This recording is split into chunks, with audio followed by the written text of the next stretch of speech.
అదేవిధంగా మనం చూస్తే ప్రపంచవ్యాప్తంగా ఇన్ఫోసిస్లో చాలా కంపెనీస్లో కూడా లే ఆఫ్లు చాలా స్టార్ట్ అయినాయి. రీసెంట్గా ఇన్ఫోసిస్ 10,000 మంది తీసేస్తున్నామని చెప్తోందనమాట.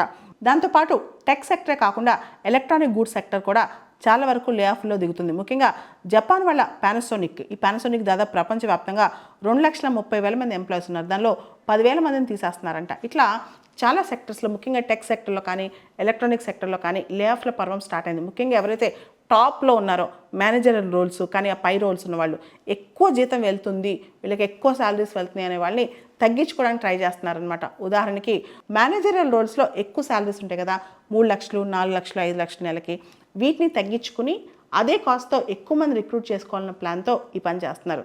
అయితే జూనియర్ లెవెల్స్లో కూడా ఎవరైతే అండర్ పర్ఫార్మెన్స్ చేస్తున్నారో వాళ్ళని కూడా ఉద్యోగాలను తీసేస్తున్నారనమాట. ఓవరాల్గా టెక్ సెక్టర్లో కానీ లేకపోతే అమెరికన్ రెసెషన్ కానీ ఇవన్నీ కూడా ఈ అన్సర్టనిటీస్, అనిశ్చితి అనేది చాలా ఉందన్నమాట. అమెరికా ఆర్థిక వ్యవస్థ కానీ లేదా టెక్ సెక్టర్లో కానీ అనిశ్చితి వల్ల కూడా ఉద్యోగాలు బాగా పోతున్నాయి.